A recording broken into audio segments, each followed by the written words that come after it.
അസ്സലാമു അലൈക്കും വറഹ്മത്തുള്ളാഹി വബറകാതുഹു. ബിസ്മില്ലാ വൽഹംദുലില്ലാ വസ്സലാത്തു വസ്സലാമു അലാ റസൂലില്ലാ വ ആലിഹി വസഹ്ബിഹി വമൻ വാല വബഅദ്. നമ്മൾ കഴിഞ്ഞ ക്ലാസ്സിൽ ഹത്താ ഇദാ ഇസ്തൈഅസ الرُّسُلُ وظنوا أنهم قد كذبوا جاءهم نصرنا فنجي من نشاء ولا يرد بأسنا عن القوم المجرمين എന്നാണ് വിശദീകരിച്ചത്. അതിൽ വലായുറദ്ദു ബഅ്സുന, നമ്മുടെ ബസ് ഇവിടെ ഉദ്ദേശം അദാബ്, ശിക്ഷ, അത് തടുക്കപ്പെടുകയില്ല, ചെറുക്കപ്പെടുകയില്ല. അനിൽ ഖൗമിൽ മുജ്രിമീൻ, മുജ്രിമീൻ എന്നാണ് കുറ്റവാളികൾ, കുറ്റകൃത്യങ്ങൾ ചെയ്യുന്ന ജനങ്ങളെ തൊട്ട്. ഈ ആയത്തിൽ സൂറത്തിൽ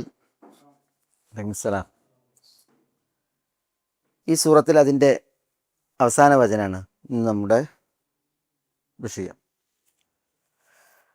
لقد كان في قصصهم عبرة لأولي الألباب ما كان حديثا يفترى ولكن تصديق الذي بين يديه وتفصيل كل شيء وهدى ورحمة لقوم يؤمنون.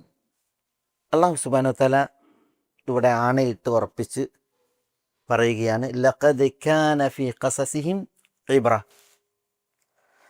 ലഖദ് എന്ന് പറഞ്ഞാൽ വല്ലാഹി, അള്ളാഹു ആണ്, തീർച്ചയായും ഉണ്ട്, തീർച്ചയായും.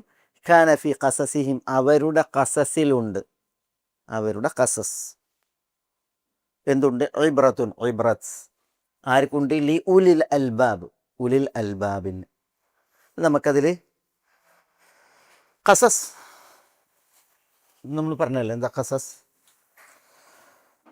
അൽ അഖ്ബാറുൽ മുത്തതാബിയ, വൃത്താന്തങ്ങൾ, തുടർച്ചയുള്ള വൃത്താന്തങ്ങൾ, അതേപോലെ തന്നെ കഥകൾ. ഖസസ് നമ്മൾ പറഞ്ഞാണ് ഈ സൂറത്തിൻ്റെ തുടക്കത്തിൽ, നഹ്നു നഖുസ്സു അലൈക അഹ്സനൽ ഖസസ്. ഇവിടെ ഖസസ് എന്ത് എന്നുള്ളത് നമ്മൾ പറഞ്ഞു പോയതാണ്.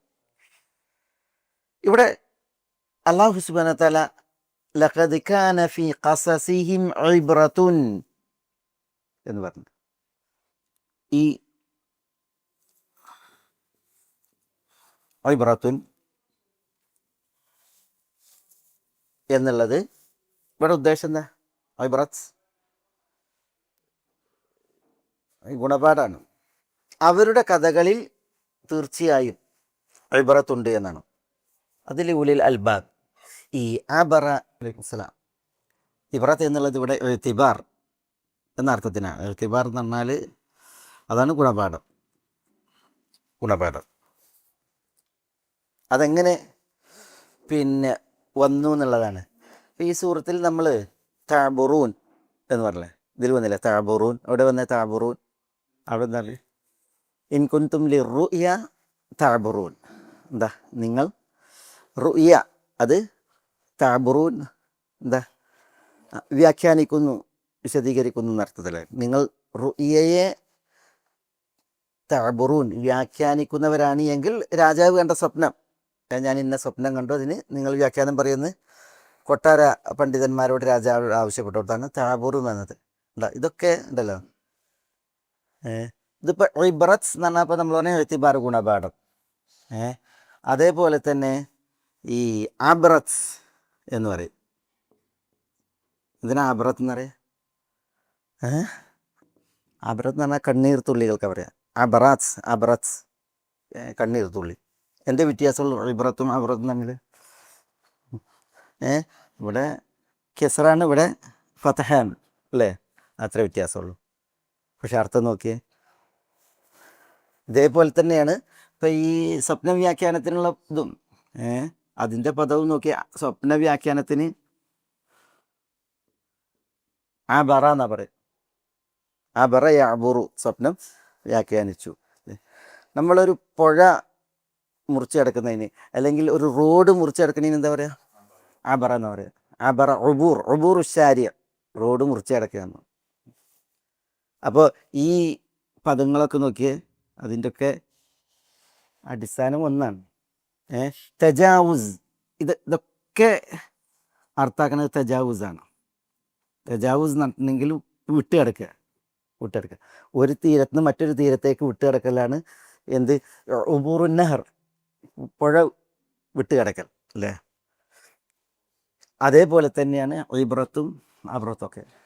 അതുകൊണ്ട് ഈ ദാർശനികന്മാർ കുറേ സംസാരിച്ചൊരു വിഷയമാണ് ഈ ഐൻ ബാറ.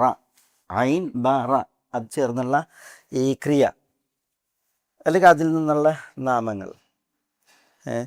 അപ്പോൾ ചിലർ പറഞ്ഞത് ഇങ്ങനെ അറിയാം, ജലിയിൽ നിന്ന്, അത് ഇവരുടെ ഒരു ഭാഷയാണ്, ജലിയിൽ നിന്ന്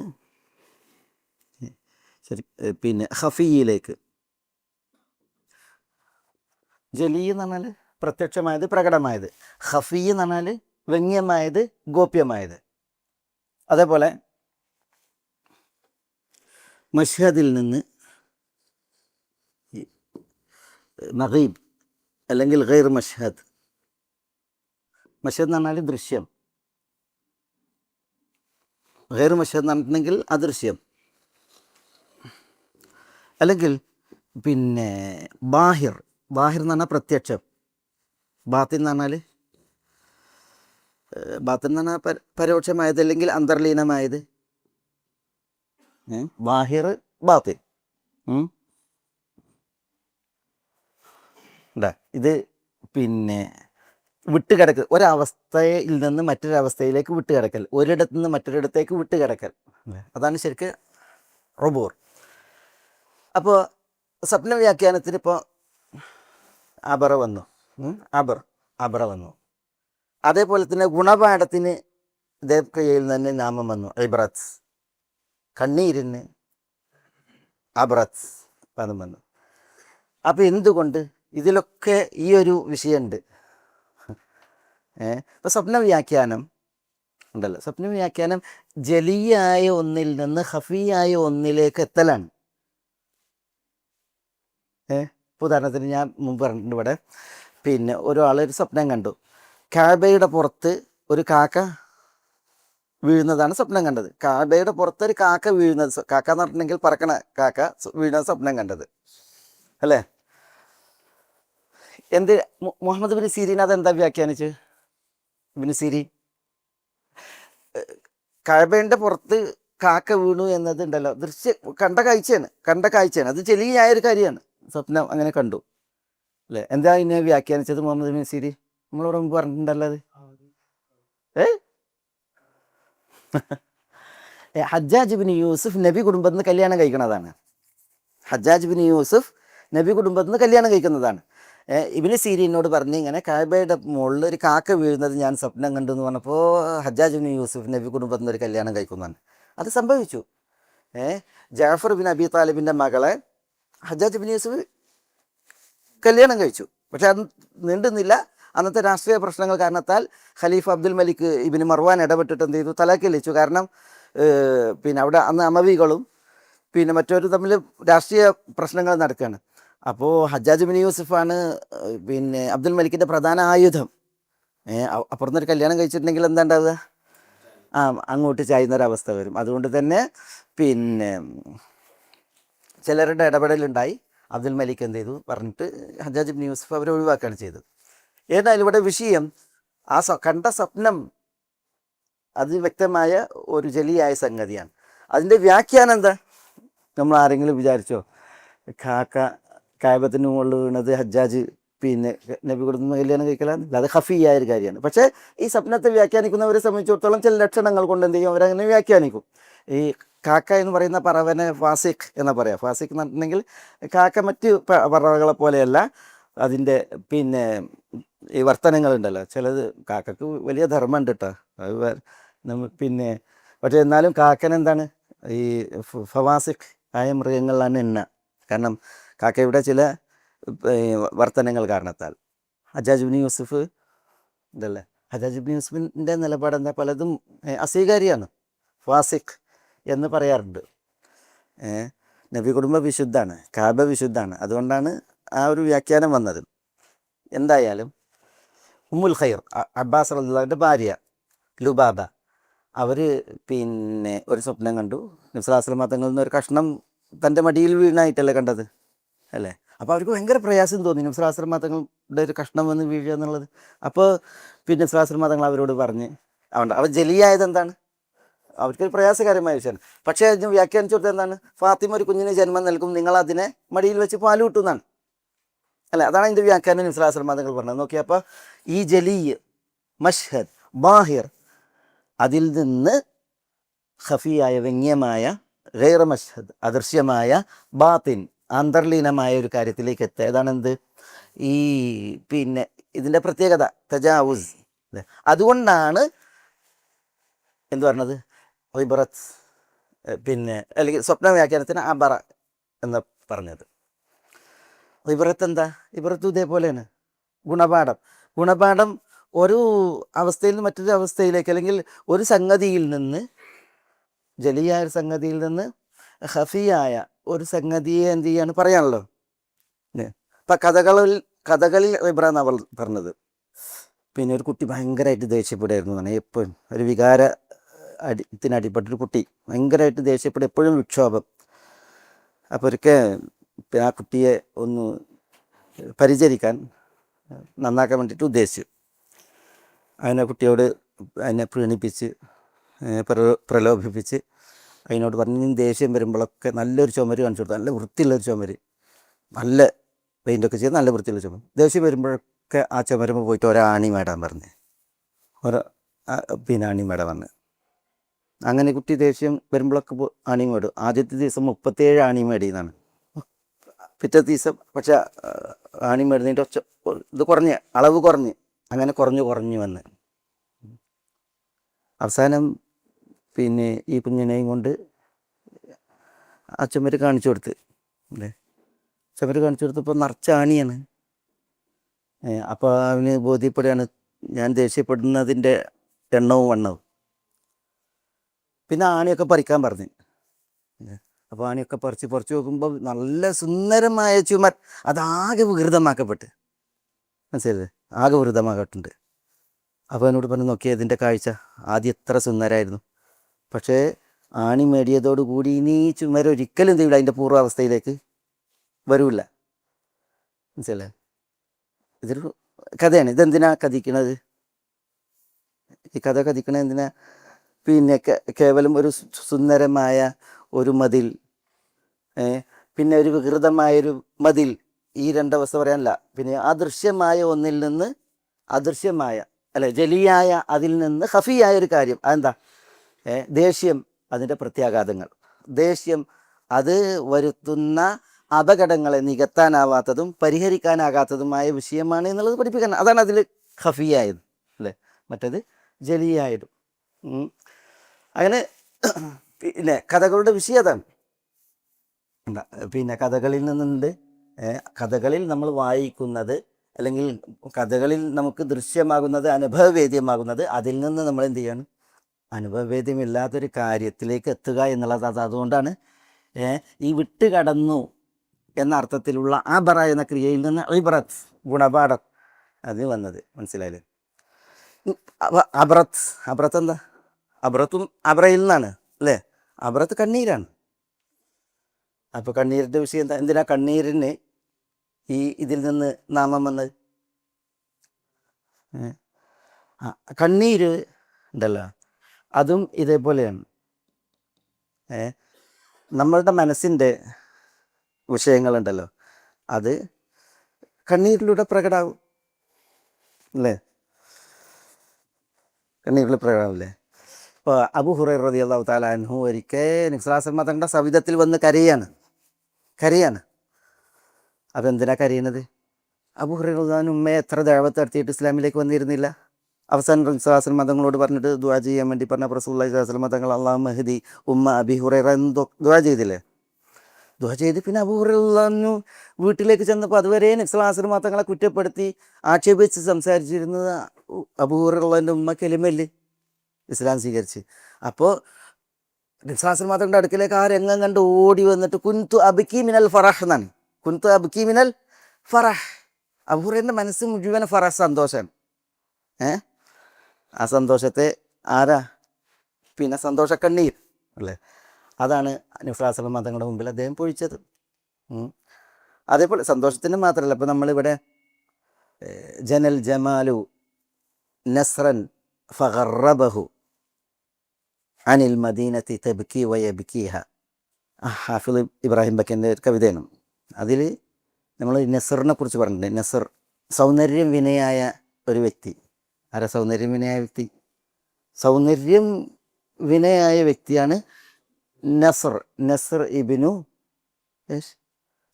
നസർ ബിനു ഹജ്ജാജ് ബിനു ഇലാത്ത് എന്ന് പറയുന്ന വ്യക്തി. ഹജ്ജാജ് ബിൻ ഇലാത്തിൻ്റെ മകൻ നസർ. ഉമർ റളിയല്ലാഹുവിൻ്റെ ഖിലാഫത്തിൽ ഇവിടെ ജീവിച്ച ആളാണ് നസർ. വളരെ സുന്ദരനായിരുന്നു, വളരെ സുന്ദരനായിരുന്നു. അത് കാരണത്താൽ തന്നെ സ്ത്രീകൾ അയാളിൽ ഫിത്നയിൽ അകപ്പെട്ടിരുന്നു. ഒരു സ്ത്രീ മദീനയിൽ വെച്ച് ഒരിക്കൽ പാടി, ഹൽ മിൻ തരീഖിൻ ഇലാ ഖംറിൻ ഫഅശ്റബുഹ വഹൽ മിൻ തരീഖിൻ ഇലാ നസ്രിൻ. അതായത് ഒരു സ്ത്രീ പറയുന്നത് മദ്യപിക്കാൻ അവസരമുണ്ടോ എന്നാണ് എൻ്റെ ആശയം. പിന്നെ നസറിൻ്റെ അടുക്കലേക്ക് പോകാൻ അവസരമുണ്ടോ എന്നാണ്. ഹൽ മിൻ തരീഖിൻ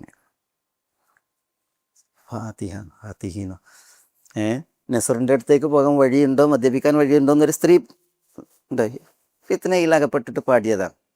അപ്പോൾ ആരെ നസറെന്ന് ചോദിക്കുമ്പോൾ നസർ ഇതാണ് അദ്ദേഹത്തിൻ്റെ സൗന്ദര്യ വിഷയം. വളരെ സുന്ദരനായിരുന്നു. അപ്പോൾ ഉമർ റളിയല്ലാഹു തആല അൻഹു അദ്ദേഹത്തോട് തല മുടി നീക്കാൻ പറഞ്ഞു. ശാരീരിക കാന്തിയുണ്ട്, പിന്നെ ഈ തലമുടി അതും വളരെ അദ്ദേഹത്തിന് ഒന്നുകൂടി മാറ്റി കൂട്ടണതാണ്. അപ്പോൾ തലമുടി നീക്കുമ്പോൾ ഒന്നുകൂടി അദ്ദേഹത്തിന് മുഞ്ചു കൂടുക ചെയ്തത്, കുറഞ്ഞില്ല. അപ്പോൾ ഉമർ റളിയല്ലാഹു അൻഹു അദ്ദേഹത്തോട് മദീനയിൽ നിന്ന്, അത് കാരണം അതൊരു വലിയ വിഷയം, മദീനയുടെ ഒരു ഹുർമത്തിൻ്റെ കൂടി വിഷയമുണ്ട് അതിൽ, അദ്ദേഹത്തോട് ബസറയിലേക്ക് പോകാൻ പറഞ്ഞു. ബസറയിലേക്ക്. അപ്പോൾ ബസറയിലേക്ക് പോകുന്ന രംഗം ഹാഫിൾ ഇബ്രാഹിം ബക്കി ചിത്രീകരിക്കുകയാണ്.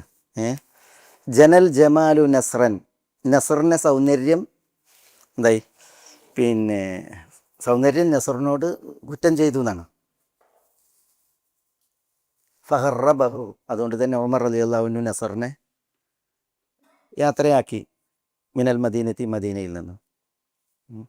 അവിടെ കവി പറയാണ് തബ്കി വയബ്കിഹ എന്നാണ്. തബ്കി, മദീന കരയുന്നു, വയബ്കിഹ, മദീനയ്ക്ക് വേണ്ടി നസർ കരയുന്നു. തബ്കി വയബ്കിഹ, മദീന കരയുന്നു, മദീനയ്ക്ക് വേണ്ടിയിട്ട് നസർ കരയുന്നു എന്നാണ്.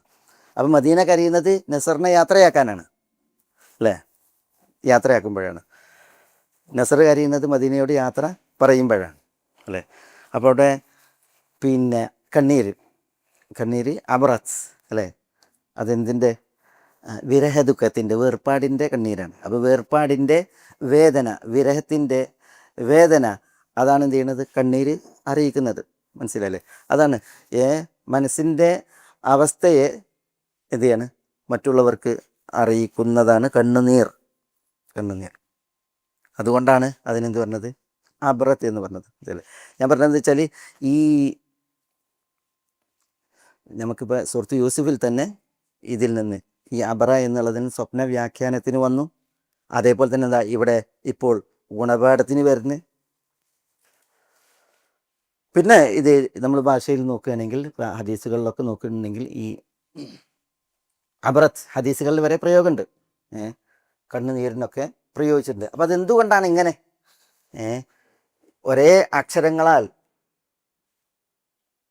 പിന്നെ തർക്കീബ് ചെയ്യപ്പെട്ട, ഘടിപ്പിക്കപ്പെട്ട ഇതിനൊക്കെ ഇങ്ങനെ ഒരു അർത്ഥം വന്നത്, അല്ല വ്യത്യസ്ത അർത്ഥം വന്നത് ഇതിലൊക്കെ എന്തുണ്ട്, ഈ ഒരു വിഷയമുണ്ട്. അത് നമ്മൾ പറഞ്ഞത്, ഈ ഒരു വിഷയമുണ്ട്. അതുകൊണ്ടാണ് അങ്ങനെ പറഞ്ഞത്. പിന്നെ അങ്ങനെ ഈ അർത്ഥങ്ങളിലൊക്കെ എന്ത് ചെയ്യുന്നത്, ഈ പദം പ്രയോഗിക്കുന്നത് എന്നുള്ളതാണ് അതിൻ്റെ, ഞാൻ പറഞ്ഞതിൻ്റെ ഒരു ചുരുക്കം. ഇവിടെ നമ്മുടെ വിഷയം അതല്ല, ഞാൻ അതിൽ കുറച്ചാണ് പോയി. ലഖദ് കാന ഫീ ഖസസിഹിം, അവരുടെ ഖസസിൽ ഇബ്റത്തുണ്ട് എന്നാണ്. അവരുടെ ഖസസിൽ, ആരുടെ ഖസസിൽ? ഈ സൂറത്ത് യൂസുഫിൽ യൂസുഫ് അലൈഹി സ്വലാത്തു വസ്സലാമയുടെ കഥ വിശുദ്ധ ഖുർആനിലെ ഇതര കഥകളിൽ നിന്ന് വ്യത്യസ്തമാണ്. ഇതര കഥകളെല്ലാം എന്താ, അത് വിവിധ സൂറത്തുകളിൽ അവിടങ്ങളിൽ പരാമൃഷ്ടമാണ് പല ലക്ഷ്യങ്ങൾക്ക് വേണ്ടി. എന്നാൽ യൂസുഫ് അലൈഹി സ്വലാത്തു വസ്സലാമയുടെ കഥ അങ്ങനെ എവിടെയും എന്തില്ല, പരാമൃഷ്ടമല്ല. എവിടെയല്ലാതെ, സൂറത്ത് യൂസുഫിലല്ലാതെ. ആ കഥ സവിസ്തരം ഇവിടെ പ്രതിപാദ്യമായി. പിന്നെ ആ കഥയുടെ അവസാനത്തിൽ ചില അനുബന്ധങ്ങൾ അള്ളാഹു സുബ്ഹാനഹു വ തആല പറഞ്ഞതാണ് നമ്മൾ ഇതുവരെ പറഞ്ഞത്. ഈ കഥ അവസാനിപ്പിച്ച് സൂറ അവസാനിപ്പിക്കുമ്പോൾ ലഖദ് കാന ഫീ ഖസസിഹിം ഇബ്റത്തുൻ എന്ന് അള്ളാഹു സുബ്ഹാനഹു വ തആല പറയുമ്പോൾ ഒരു വിഭാഗം മുഫസ്സിറുകൾ പറയാണ് ഈ ഖസസിഹിം എന്ന് പറഞ്ഞാൽ യാക്കൂബ് അലൈഹി സ്വലാത്തു വസ്സലാം, യൂസുഫ് അലൈഹി സ്വലാത്തു വസ്സലാം, സഹോദരങ്ങൾ, അവരുമായി ബന്ധപ്പെട്ട കഥകൾ. ഖസസിഹിം എന്ന് പറഞ്ഞാൽ ഉണ്ടോ യൂസുഫ് അലൈഹി സ്വലാത്തു വസ്സലാമയുമായി ബന്ധപ്പെട്ടുള്ള ആളുകൾ, അവരുടെ കഥകളിലുണ്ട് ഇബ്റത്തുൻ. മറ്റൊരു വിഭാഗം മുഫസ്സിറുകൾ പറഞ്ഞത് അല്ല, ഖസസിഹിം എന്ന് പറഞ്ഞെങ്കിൽ ഇവിടെ പറഞ്ഞില്ലേ വമാ അർസൽനാ മിൻ ഖബ്ലിക ഇല്ലാ റിജാലൻ നൂഹി ഇലൈഹിം മിൻ അഹ്ലിൽ ഖുറ എന്ന് പറഞ്ഞില്ലേ.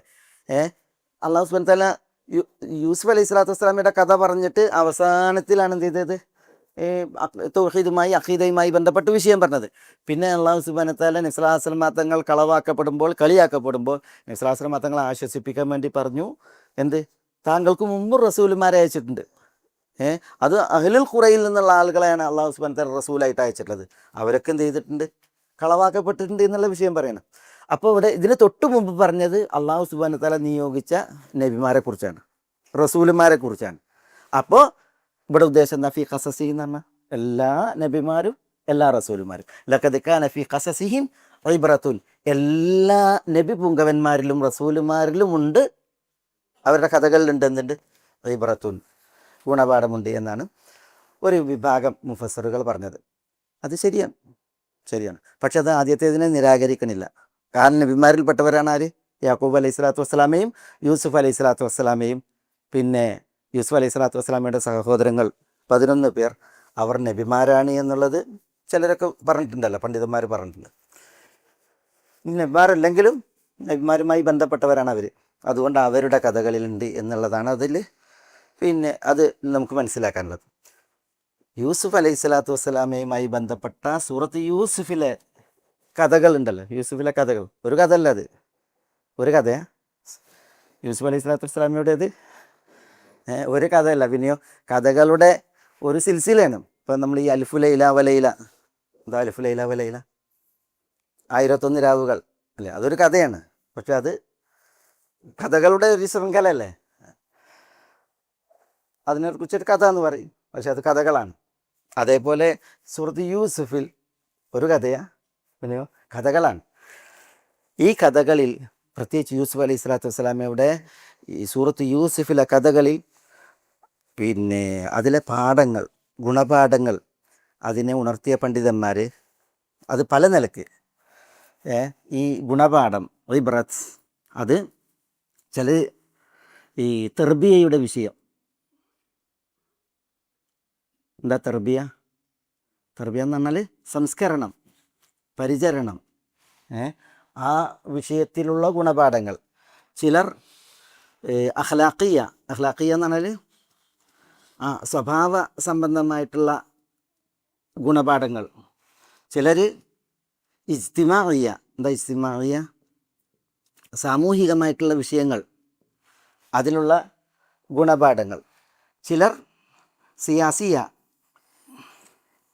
എന്ന് പറഞ്ഞാൽ രാഷ്ട്രീയമായിട്ടുള്ള വിഷയങ്ങൾ. ചിലർ ഇഖ്തിസാദിയ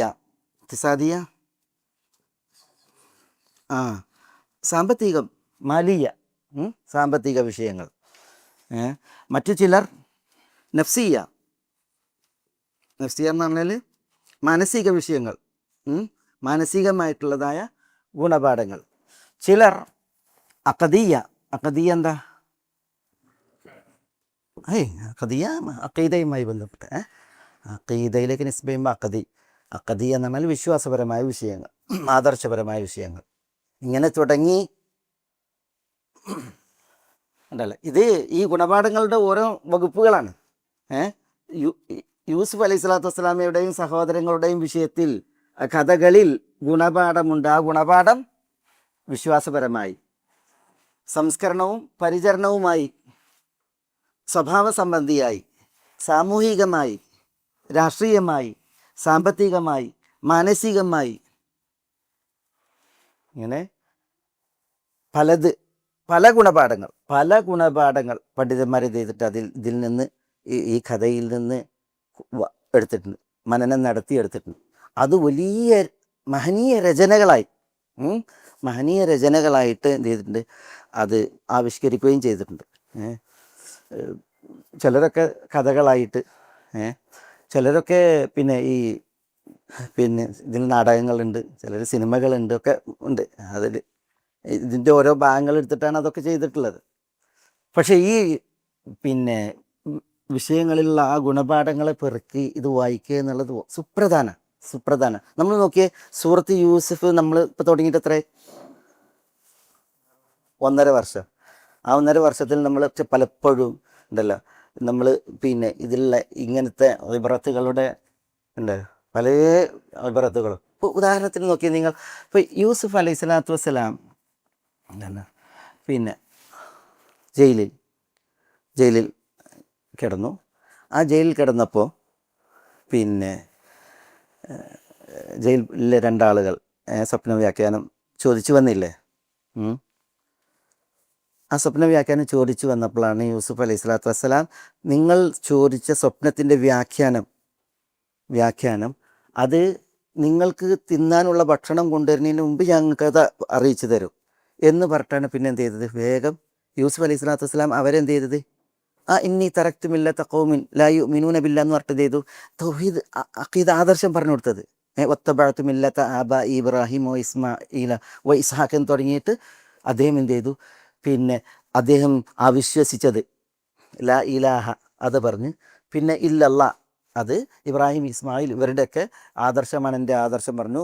പിന്നെ മാക്കാൻ ലന അന്നുശരിക ബില്ല എന്നുള്ളത് പറഞ്ഞു, ശിർക്ക് ചെയ്യാൻ പാടില്ല എന്നുള്ള കാര്യം പറഞ്ഞു. പിന്നെ മാ തഅബുദൂന മിൻദൂനില്ല ഇല്ല അസ്മാ സമ്മൈതുമു അൻതും വആബാഉക്കും എന്ന് പറഞ്ഞിട്ട് അവരാരാധിക്കുന്ന ആരാധ്യന്മാർ അവർ യഥാർത്ഥ ആരാധ്യരല്ല എന്നുള്ള കാര്യങ്ങളൊക്കെ ധരിപ്പിച്ചു. ഇനിൽ ഹുക്മു ഇല്ലാ ലില്ലാഹ് തുടങ്ങിയ കാര്യങ്ങളൊക്കെ പറഞ്ഞു കൊടുത്തില്ലേ, സവിസ്തരം പറഞ്ഞു കൊടുത്ത്. നോക്കിയേ, എന്തിനാണ് ഈ വ്യാഖ്യാനം പറയുന്നതിന് മുമ്പ് ഈ ഒരു അഖീദയുടെ വിഷയം അതിൻ്റെ എല്ലാ ഭാഗങ്ങളും സമഞ്ജസമായി സമന്വയിപ്പിച്ചിട്ടാണ് അത് അവതരിപ്പിച്ചത്. അതിൻ്റെ പ്രൂഫുകൾ, അതിൻ്റെ ചരിത്രം, പിന്നെ ഒക്കെ ലാ ഇലാഹ ഇല്ലല്ലയുടെ 2 റുക്നുകൾ, നിരാകരണവും സ്ഥിരീകരണവും, ഇതൊക്കെ കൊണ്ടുവന്നിട്ടാണ് എന്ത് ചെയ്തത്, യൂസുഫ് അലൈഹി സ്വലാത്തു വസ്സലാം അവിടെ പറഞ്ഞു കൊടുത്തത്. കാരണം എന്തുകൊണ്ടറിയോ? കാരണം ഈ വ്യാഖ്യാനം പറയുമ്പോൾ ആ വ്യാഖ്യാനത്തിൽ ഒരാൾ മരിക്കാനുള്ള ആളാണ്. അപ്പോൾ അയാൾ മരിക്കണതിന് മുമ്പ് ഈ വിഷയം അയാൾ കേൾക്കണം അല്ലേ. അതുകൊണ്ടാണ് അവിടെ ആ സമയത്ത് എന്ത് ചെയ്യണത്, ഈ ഒരു അഖീദയുടെ വിഷയം അതെല്ലാ ഭാഗങ്ങളും ഉള്ളിൽ തട്ടുന്ന രീതിയിൽ പറഞ്ഞു കൊടുത്തത്. കാരണം എന്താ, ഈ സ്വപ്നത്തിൽ കണ്ട ഒരാൾ കണ്ടത് എന്താണ്, പിന്നെ അയാൾ റൊട്ടി ചുമക്കുന്നു, പറവകൾ കൊത്തി തിന്നുള്ള, അയാൾ ക്രൂശീകരിക്കപ്പെടും എന്നുള്ളതാണല്ലോ അതിൻ്റെ വ്യാഖ്യാനം. അപ്പോൾ അയാൾ നാളെ ക്രൂശീകരണത്തിന് വിധേയനാകാൻ മരിക്കാനുള്ള ആളാണ്. അതറിഞ്ഞുകൊണ്ടാണ് യൂസുഫ് അലൈഹി സ്വലാത്തു വസ്സലാം എന്ത് ചെയ്തത്, ഈ ഒരു വിഷയം പറഞ്ഞു കൊടുത്തത്, അഖീദയുടെ വിഷയം അവിടെ പ്രത്യേകം പറഞ്ഞു കൊടുത്തത്. അതും പിന്നെ അവരുടെ വ്യാഖ്യാനം പറയുന്നതിന് മുമ്പായി.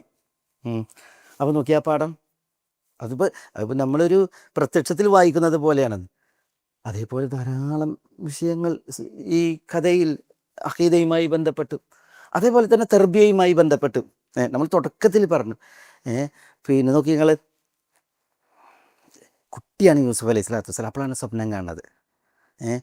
ആ സ്വപ്നം കണ്ട് യൂസുഫ് അലൈഹി സ്വലാത്തു വസ്സലാം വാപ്പാൻ്റെ അടുത്തൊക്കെ ഓടുന്നത്, യാ അബത്തി ഇന്നി റഅയ്തു അഹദ അശറ കൗകബൻ വശംസ വൽ ഖമറ റഅയ്തുഹും ലി സാജിദീൻ.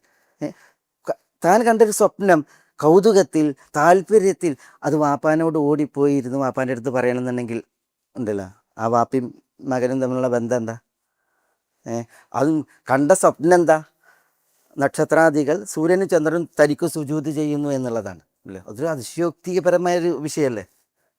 അതൊരു കുട്ടി പറയുമ്പോൾ, ഇന്നത്തെ കാലത്താണെങ്കിൽ ജൊന്ന് പൊയ്ക്കാവിടുന്ന് അറിയും അല്ലേ, ഇങ്ങനത്തെ ഒരു പിന്നെ കാര്യം കണ്ട് പറയും. ചിലർക്ക് പേടിയാണ് അതൊന്ന് പോയി പറയാൻ.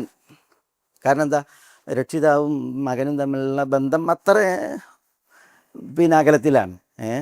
പലപ്പോഴും യാതൊരു ബന്ധവുമില്ല, വാപ്പൊരു ലോകത്ത് മക്കളൊരു ലോകത്ത്, അങ്ങനെയാണ്. പക്ഷേ ഇത് നോക്കി നിങ്ങൾ, കണ്ട സ്വപ്നമായിട്ട് ഓടിച്ചെന്നത് കൗതുകത്തിൽ അവതരിപ്പിക്കാൻ. അപ്പോൾ അത് സാഗൂതം വാപ്പ കേട്ടിട്ട് വാപ്പ അതിനെന്ത് ചെയ്യാണ് അല്ലേ, അതിൽ പിന്നെ അതാണ് അതിലുള്ള നിദർശനം. അതൊക്കെ എന്താണ്, തർബിയത്തിൻ്റെ ഓരോ വിഷയങ്ങളാണത്. വാപ്പ പറയാനില്ല, യാ ബുനൈ ഏ ആ വിളി നോക്കിയേ, ലാ തഖ്സുസ് റുഅ്യാക അലാ ഇഖ്വതിക്, നിൻ്റെ ഈ സ്വപ്നം അത് സഹോദരങ്ങളോട് നീ കതിക്കല്ലേ. എന്ന് തുടങ്ങിയിട്ട് പിന്നെ വാപ്പ പറഞ്ഞ ആ വിഷയങ്ങളൊക്കെ നമ്മൾ നോക്കി നോക്കുക. അവർക്ക് തെർബീയത്തിൻ്റെ വിഷയത്തിൽ എത്ര വലിയ പാഠങ്ങളാണ്, ഗുണപാഠങ്ങളാണ്. അതേപോലെ ഓരോന്നും ഇപ്പോൾ ഈ സൂറത്ത് യൂസുഫിൽ നമ്മൾ പഠിച്ച സ്വഭാവങ്ങൾ എന്താ, സൂറത്ത് യൂസുഫിൽ പഠിച്ച സ്വഭാവങ്ങൾ എത്രയെത്ര സ്വഭാവങ്ങൾ മിഴ പിന്നെ ശരിക്കും വ്യക്തമായി നമ്മളിങ്ങനെ ഇങ്ങനെ വരികൾക്കിടയിൽ ഇങ്ങനെ വായിക്കേണ്ട കാര്യമൊന്നുമില്ല. പിന്നെയോ സൂറത്ത് യൂസുഫ് നമ്മൾ പ്രത്യക്ഷത്തിൽ വായിക്കുമ്പോൾ തന്നെ അതിൽ സ്വഭാവങ്ങളുടെ മഹത്വമാണ്. യൂസുഫ് അലൈഹി സ്വലാത്തു വസ്സലാമയുടെ ക്ഷമ, യൂസുഫ് അലൈഹി സ്വലാത്തു വസ്സലാമയുടെ ഇഹ്സാൻ, പരനന്മ, അതേപോലെ യൂസുഫ് അലൈഹി സ്വലാത്തു വസ്സലാമയുടെ സിദ്ഖ്, സത്യസന്ധത. അള്ളാഹു സുബ്ഹാനഹു വ തആല പറഞ്ഞില്ലേ, മിനൽ മുഖ്ലസീൻ പറഞ്ഞില്ലേ, അതുപോലെ തന്നെ മിനൽ മുഹ്സിനീൻ എത്ര പ്രാവശ്യം പറഞ്ഞു. പിന്നെ യൂസുഫ് അലൈഹി സ്വലാത്തു വസ്സലാമയുടെ ക്ഷമയുടെ പാഠങ്ങൾ, ഇങ്ങനെ എത്ര സ്വഭാവങ്ങൾ എത്രയാണ് നമ്മൾ അതുമായി ബന്ധപ്പെട്ട് ഗുണപാഠങ്ങളാണ് പഠിക്കുന്നത്. പിന്നെ ആ വികാര നിയന്ത്രണം, പിന്നെ ഇഫ്വത്ത്, പരിശുദ്ധി, പാതിവൃത്യം. നോക്കി നിങ്ങൾ, നമ്മൾ നടന്മാരെ പറയുമ്പോൾ ചക്കരക്കുടത്തിൽ കൈയിടാത്തവർ, ഇത് സുന്ദരൻ, സുമുഖൻ, പിന്നെ സുസ്മേരവദനൻ, ഒരു വിദേശി, അടിമയായി പിടിക്കപ്പെട്ടത്, മാർക്കറ്റിൽ വിൽക്കപ്പെട്ടത്, യൗവനത്തിൻ്റെ നിറവിൽ തികവിൽ, അങ്ങനെയുള്ള ഒരു വ്യക്തിയുടെ മുമ്പിലാണ് ഒരു പെണ്ണൊരുത്തി കണ്ണ് വെച്ച് അതേപോലെ തന്നെ വശീകരിച്ച് പിന്നെ തനിക്ക് വേണമെന്ന ആർത്തിയിൽ പിന്നാലെ കഥകടച്ച് വിരികൾ തൂക്കി ഹൈ തലക് എന്ന് വിളിച്ച് അവസരം ഒരുക്കണത്. പക്ഷേ മഅദല്ലാ ഇന്നഹു റബ്ബി, ഒന്നാലോചിച്ച് നോക്കി ആ ഒരു പിന്നെ സ്വഭാവ മാഹാത്മ്യം. ഇതൊക്കെ നമ്മൾ ഇതിൽ പല സ്വഭാവങ്ങൾ തെളിഞ്ഞു നിൽക്കുന്നതിൽ ചിലത് ആണത്. അതെ, ഇതേപോലെ ഓരോന്നും. യൂസുഫ് അലൈഹി സ്വലാത്തു വസ്സലാം ജയിൽവാസം എത്ര വർഷം, ജയിൽവാസം എത്ര, ധാരാളം വർഷങ്ങളാണ്. ഫലബിസ ഫിസ്സിജിനി ബിദ്അ സിനീൻ എന്ന് പറയുന്നുണ്ടല്ലോ. ബിദ്അ സിനീൻ എന്ന് പറഞ്ഞാൽ എന്താ, അത് ചുരുങ്ങിയത് 7. ഈ 7 വർഷം യൂസുഫ് അലൈഹി സ്വലാത്തു വസ്സലാം കഴിഞ്ഞു. അതിന് മുമ്പ് എത്ര വർഷം, കുറേ വർഷം കഴിഞ്ഞിട്ടാണല്ലോ പിന്നെ പറയുന്നത്, നീ ഉസ്കുർനി ഇൻദ റബ്ബിക്, യജമാനോട് പോയിട്ട് പറയണം ഇങ്ങനെ ഒരു യൂസുഫ് ഉണ്ട് ജയിലിൽ കിടക്കണമെന്ന്. പക്ഷെ അദ്ദേഹം ഫൻസാഹു ഷെയ്ത്താനു ദിക്ര റബ്ബിഹി ഫലബിസ ഫിസ്സിജിനി ബിദ്അ സിനീൻ, അയാളെ ഷെയ്ത്താൻ മറപ്പിച്ചു. അത് കാരണത്താൽ എന്ത് ചെയ്തു, പിന്നെയും വർഷങ്ങൾ 7 കിടന്നു എന്നാണ്. ഇത്ര വർഷങ്ങൾ ജയിലിൽ കിടന്ന ഒരു യൂസുഫ് അലൈഹിസ്സലാം ആ ജയിലിൽ നിന്ന് ഇറങ്ങിയിട്ട് രാജാവിനോട് പറയുന്നത് ഇജാൽനി അല ഖസാഇനിൽ അർദ്, ഇജാൽനി അല ഖസാഇനിൽ അർദ്, ഈ മിസ്ർ ദേശത്തിൻ്റെ ഖസാനകൾ അതിൻ്റെ ഉത്തരവാദിത്തം എന്നെ ഏൽപ്പിക്കുന്നതാണ്. ഈ നീണ്ട ജയിൽവാസം അദ്ദേഹത്തിൻ്റെ മനസ്സിനെ ഒരിക്കലും തളർത്തിയിട്ടില്ല, ശരീരത്തെ രോഗിയാക്കിയിട്ടില്ല, അദ്ദേഹത്തിൻ്റെ ജ്ഞാനം അതിനെ ശോഷിപ്പിച്ചില്ല. പൂർണ്ണ ആരോഗ്യത്തിൽ, നല്ല മാനസികാവസ്ഥയിൽ, അതേപോലെ തന്നെ ശരിക്ക് മാനസികവും ശാരീരികവുമായ മികവിലാണ് ജയിലിൽ നിന്ന് ഇറങ്ങുന്നത്. അതുകൊണ്ടാണ് വർഷങ്ങൾ പലത് ജയിലിൽ കടന്നിട്ട് ഇറങ്ങി വന്ന പിറ്റേന്ന് പറയുന്നത് എന്നെ ഉത്തരവാദിത്തം ഏൽപ്പിക്കുന്നത്. അതും മിസ്ർ ദേശത്തിൻ്റെ ഖസാനകളെ മുഴുവൻ ഏൽപ്പിക്കാനാണ് പറയുന്നത്. അതെന്താ അതിലുള്ള പാഠം നോക്കിയേ. പരീക്ഷണങ്ങൾ നമ്മളെ വലക്കും, ചിലപ്പോൾ അഴികൾ എണ്ണേണ്ടി വരും. അല്ലാഹു സുബ്ഹാനഹു വ തആല നമുക്കൊക്കെ ആഫിയത്ത് തരട്ടെ, അല്ലേ. ആ പരീക്ഷണങ്ങളുടെ ഉലച്ചിലിൽ, അതേപോലെ തന്നെ ആ പ്രയാസത്തിൽ ഇനി അഴികൾ എണ്ണേണ്ടി വന്നാൽ ആ അഴികൾ എണ്ണൽ, ചിലരുണ്ടല്ലോ ഒരാഴ്ച തന്നെ 4 ദിവസം താൽക്കാലം ഒന്ന് പിടിച്ചിട്ടുണ്ടെങ്കിൽ തന്നെ തകരും. പക്ഷേ നോക്കിയാൽ നിങ്ങൾ ഒരു കുറ്റവും ചെയ്യാതെ താൻ നിരപരാധിയാണ് എന്നുള്ളത് തീർത്തും അറിയാം, അദ്ദേഹത്തിന് അറിയാം. തൻ്റെ പരിശുദ്ധിയെക്കുറിച്ച്, തൻ്റെ ആത്മനിയന്ത്രണത്തെക്കുറിച്ച്, താൻ തെറ്റുകാരനല്ല എന്നുള്ള വിഷയം അദ്ദേഹത്തിന് അറിയാം. ഈ റാവതത്നി അൻ നഫ്സി എന്നാണ് പറഞ്ഞത്. ഞാനല്ല തെറ്റ് ചെയ്യാൻ ഭാവിച്ചത്, അവളാണ് തെറ്റ് ചെയ്യാൻ ഭാവിച്ചത് അസന്നിഗ്ധമായിട്ട് പ്രഖ്യാപിച്ച ആളാണ് യൂസുഫ് അലൈഹി സ്വലാത്തു വസ്സലാം. എന്നിട്ടും ജയിലിൽ കിടക്കാൻ വിധിക്കപ്പെട്ടു. അതും നിരപരാധി വർഷങ്ങൾ നോക്കിയ ആ വർഷങ്ങളും അദ്ദേഹത്തെ മാനസികമാക്കിയിട്ട് തളർത്തിയില്ല. അദ്ദേഹത്തെ ഒരു ഭ്രാന്തമായ അവസ്ഥയിലേക്ക് എത്തിയില്ല. എത്രത്തോളം എത്തിയില്ല. ജയിലിൽ നിന്ന് ഇറങ്ങിയിട്ടാണ് അദ്ദേഹം പറയുന്നത് രാജാവിനോട് സ്വപ്ന വ്യാഖ്യാനം പറഞ്ഞു കൊടുത്തതിന് ശേഷം എന്നെ പിന്നെ ഈ ഉത്തരവാദിത്തം ഏൽപ്പിക്കാൻ ഞാൻ ശക്തനാണ് എന്നുള്ള കാര്യം അദ്ദേഹം പറയണത് അല്ലേ. അപ്പോൾ അതൊക്കെ ഇതിലെ പാഠങ്ങളാണ്, മനസ്സിലല്ലേ. പിന്നെ ഇതേപോലെ ഈ സിയാസത്ത് അല്ലേ, രാഷ്ട്രീയമായിട്ടുള്ള ഇത് കൂടുതൽ ഇതിൽ ഈ ഇഖ്തിസാദിയ അതേപോലെ തന്നെ സിയാസിയ ഇസ്തിമായ കൂടുതൽ പണ്ഡിതന്മാർ ദാർശനികന്മാർ വിശദീകരിച്ച മസലയാണ്. നോക്കി, യൂസുഫ് അലൈഹി സ്വലാത്തു വസ്സലാം അദ്ദേഹം മിസ്ർ ദേശത്തേക്ക് ജയിലിൽ നിന്ന് ഇറങ്ങിയപ്പോൾ അദ്ദേഹത്തിന് 2 നേതൃത്വം കിട്ടി. ഒന്ന് അദ്ദേഹത്തിന് ദീനിയായുള്ള നേതൃത്വം അല്ലേ, അദ്ദേഹം നബിയാണ്. പിന്നെ അദ്ദേഹത്തിന് ദുന്യവി ആയിട്ടുള്ള നേതൃത്വം അല്ലേ, ദുന്യവി ആയിട്ടുള്ള നേതൃത്വം അല്ലേ. ഇന്ന് പലപ്പോഴും ദുന്യവി ആയിട്ടുള്ള നേതൃത്വം ഉണ്ടാവും, ദീനിയായ പരിവേഷം ഉണ്ടാവില്ല. അതുകൊണ്ടാണ് എല്ലാ കള്ളത്തരവും വെട്ടിപ്പും വേണ്ടാത്തരവും ഒക്കെ രാഷ്ട്രീയ നേതാക്കന്മാർക്ക് വരുന്നത്. അതേസമയം ദീനിയായ ഈ മികവിൻ്റെ പരിപ്രേക്ഷ്യത്തിൽ ദുന്യവിയായിട്ടുള്ള നേതൃത്വം ഉണ്ടല്ലോ, അതുണ്ടായിട്ടുണ്ടെങ്കിൽ എങ്ങനെയിരിക്കും യൂസുഫ് അലൈഹി സ്വലാത്തു വസ്സലാം ഭരിച്ചത് അങ്ങനെ ഇരിക്കും, മനസ്സിലായില്ലേ. ദീനില്ല എങ്കിൽ പിന്നെ രഹസ്യങ്ങൾ, അതേപോലെ തന്നെ ഇപ്പോൾ ഈ പറയപ്പെടുന്ന സ്വജനപക്ഷപാതിത്വങ്ങൾ, അതേപോലെ തന്നെ വെട്ടിപ്പ് തട്ടിപ്പ് തുടങ്ങിയിട്ടുള്ളത്, പിന്നെ അരക്ഷിത അവസ്ഥകൾ ഒക്കെ അതിനാലാണ് ഉണ്ടാവുന്നത്. അത് ഇപ്പോൾ ഇബ്നുൽ ജൗസി എന്ന് തോന്നുന്നത് ഉമർ റളിയല്ലാഹു തആലയുടെ ചരിത്രത്തിൽ ഉമർ റളിയല്ലാഹു തആലയുടെ മഹർ പിന്നെ പറഞ്ഞല്ലോ 40 ഉഖിയയേക്കാൾ മഹർ കൂടാൻ പാടില്ല എന്ന് പറഞ്ഞല്ലോ. മഹർ കൂടുതൽ സ്ത്രീകൾ ചോദിച്ച ആ വിഷയത്തിൽ 40 ഉഖിയ വരെ അതിനപ്പുറം പോകാൻ പാടില്ല എന്ന രീതിയിൽ ഉമർ എന്ത് ചെയ്തു, മഹറിന് നിയന്ത്രണം വെച്ച്. അത് യസീദുൽ ഹാരിസിയുടെ മകളാണെങ്കിൽ പോലും മഹർ ഇത്ര കൊടുക്കരുത്, ഇതിലേറെ കൂടാൻ പാടില്ല എന്ന് പറഞ്ഞിട്ട് ശക്തമായിട്ട് പറഞ്ഞു എന്നാണ് ചരിത്രത്തിലാണ് അത് വായിക്കണേ. ഉമർ റളിയല്ലാഹു തആല അൻഹു അത് ഉമർ മിമ്പറിൽ വെച്ച് പ്രസംഗിക്കുകയാണ്, മസ്ജിദ് നബവിയിലെ മിമ്പറിൽ വെച്ച് പ്രസംഗിക്കുകയാണ്. അപ്പോഴാണ് സ്ത്രീ എഴുന്നേറ്റിട്ട് പറയുന്നത്, ആയത്തോതി കൊടുത്ത്, സ്ത്രീ ഉമറിന് ആയത്തോതി കൊടുത്തു, വൈൻ അറത്തും ഇസ്തിബ്ദാല സൗജിൻ മകാന സൗജിൻ വആതൈതും ഇഹ്ദാഹുന്ന ഖിൻതാറ ഫലാ തഅഖുദു മിൻഹു ശൈഅ. ഒരു സ്ത്രീക്ക് ഒരു ഖിൻതാർ മഹർ നൽകിയിട്ടുണ്ടെങ്കിൽ, ഖിൻതാർ എന്ന് പറഞ്ഞാൽ എന്താ?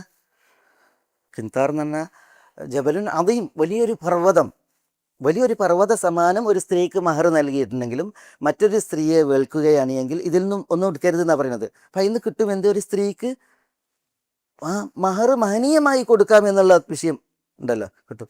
അത് സ്ത്രീ ഓതിയപ്പോൾ ഉടനെ ഉമർ പറയാണ്, അഖ്ത റജുലുൻ വ അസാബത ഇംറഅത്തുൻ. എന്താ അഖ്ത റജുലുൻ, ഒരു പുരുഷൻ്റെ നിലപാട് തെറ്റി, വ അസാബത്ത് ഇമ്രാത്തുൻ, ഒരു സ്ത്രീയുടെ നിലപാട് ശരിയായി. ഉമർ അത് പറഞ്ഞിട്ടാണ് ഇറങ്ങുന്നത് അല്ലേ. ഉമർ ആരാ? ഉമർ അമീറുൽ മുഅ്മിനീൻ, ഖലീഫയാണ്. പക്ഷേ ഈ ഒരു നിലപാട് പറയാൻ ഉമറിനെ ഒരുക്കിയത് എന്താ? അദ്ദേഹത്തിൻ്റെ ഈ ദീനിയായിട്ടുള്ള മതപരമായിട്ടുള്ള അദ്ദേഹത്തിൻ്റെ ആ ഒരു ബാക്ക്ഗ്രൗണ്ടാണ് അല്ലേ. അതാണ് പിന്നെ ഒരു ഗുണപാഠത്തിൻ്റെ വിഷയത്തിൽ ഉദാഹരണം, യൂസുഫ് അലൈഹി സ്വലാത്തു വസ്സലാം എങ്ങനെ ഭരിച്ചു, രാഷ്ട്രീയം കൈയാളി. ഇമാം അൽ ഹാഫിദ് ഇബ്നു കസീർ പറയുന്നത്, യൂസുഫ് അലൈഹി സ്വലാത്തു വസ്സലാമയുടെ ഭരണനാളിൽ അന്നത്തെ മലിക് ഇസ്ലാം ആശ്ലേഷിച്ചു എന്നാണ്. അൽ വലീദ് ബിൻ റയ്യാൻ എന്നാണ് അദ്ദേഹത്തിൻ്റെ പേര് പറയപ്പെടുന്നത്. അദ്ദേഹം ഇസ്ലാം ആശ്ലേഷിച്ചിട്ടുണ്ട് എന്നാണ് ഇബ്നു കസീർ റഹ്മത്തുള്ളാഹി അലൈഹി പറയുന്നത്. അതേപോലെ എന്ത് ചെയ്തു, യൂസുഫ് അലൈഹി സ്വലാത്തു വസ്സലാമയിൽ സ്വാധീനിക്കപ്പെട്ടു എന്നുള്ളതാണ്, ആ ഭരണാധികാരി വരെ. ഇതേപോലെ ഉള്ള പാഠങ്ങൾ ഇത് ഇപ്പം നോക്കിയത് മിസ്ർ ദേശത്തിൻ്റെ ഒരു വിഷയമാണല്ലോ സ്വപ്ന വ്യാഖ്യാനം. എന്താ? 7 വർഷം ക്ഷേമകാലം, 7 വർഷം ക്ഷാമകാലം അല്ലേ. അതാണല്ലോ രാജാവ് കണ്ട സ്വപ്നം. എങ്ങനെയാണ് യൂസുഫ് അലൈഹി സ്വലാത്തു വസ്സലാം മിസ്ർ ദേശത്തെ ഈ ക്ഷാമകാലം 7 എണ്ണത്തിൽ നിന്ന് 7 വർഷത്തിൽ നിന്ന് രക്ഷപ്പെടുത്തിയത്? അത് ആ മിസ്റിനെ മാത്രമല്ല, മിസ്റിൻ്റെ പരിസര നാടുകളൊക്കെ മിസ്റിനെയാണ് ആശ്രയിക്കുന്നത് അല്ലേ. അപ്പം മിസ്റിനെയും പിന്നെ കനആൻ ഉൾപ്പെടെയുള്ള പരിസര നാടുകളെയും മുഴുവൻ യൂസുഫ് അലൈഹി സ്വലാത്തു വസ്സലാം രക്ഷപ്പെടുത്തി ബിഫദലില്ല. എങ്ങനെ?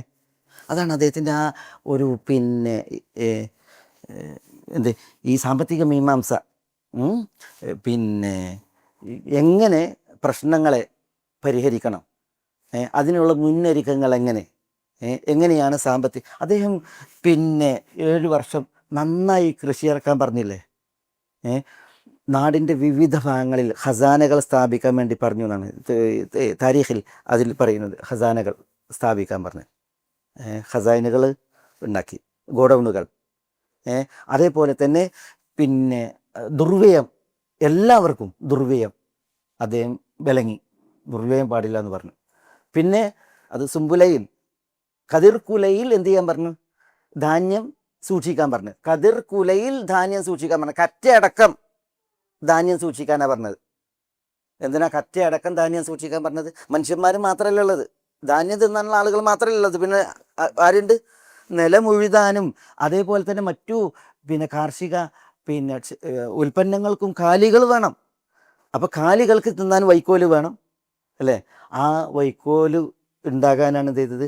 കതിർ കുലകളിൽ തന്നെ ധാന്യം സൂക്ഷിക്കാൻ പറഞ്ഞത്. ധാന്യം ആളുകൾക്കും എടുക്കാം, വിത്തിനും എടുക്കാം. കതിർ കുലകൾ അത് കാലികൾക്കും തിന്നാനുള്ള വകുപ്പാകാൻ വേണ്ടിയിട്ടാണ് അദ്ദേഹം പറഞ്ഞത്.